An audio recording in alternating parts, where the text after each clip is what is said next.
আপনারা আমার উপরে আস্থা রেখে আমাকে জানিয়েছেন, ছাত্ররা আমাকে আহ্বান দিয়েছে, সেটাতে আমি সাড়া দিয়েছি। দেশবাসীর কাছে আমার আবেদন, আপনারা যদি আমার উপরে বিশ্বাস রাখেন, আমার উপরে ভরসা রাখেন, তাহলে নিশ্চিত করেন যে দেশে কোনো জায়গায় কারো উপরে হামলা হবে না। এটা আমাদের প্রথম দায়িত্ব।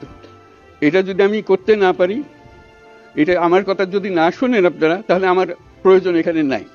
আমাকে বিদায় দেন, আমি আমার কাজে থাকি, সেখানে আমি ব্যস্ত থাকি।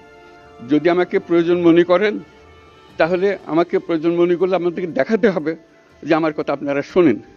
আমার কথা না শুনলে আমার কোনো প্রয়োজন নাই। আমার প্রথম কথা হলো, আপনারা বিশৃঙ্খলা থেকে দেশকে রক্ষা করেন, আপনারা সহিংসতা থেকে দেশকে রক্ষা করেন।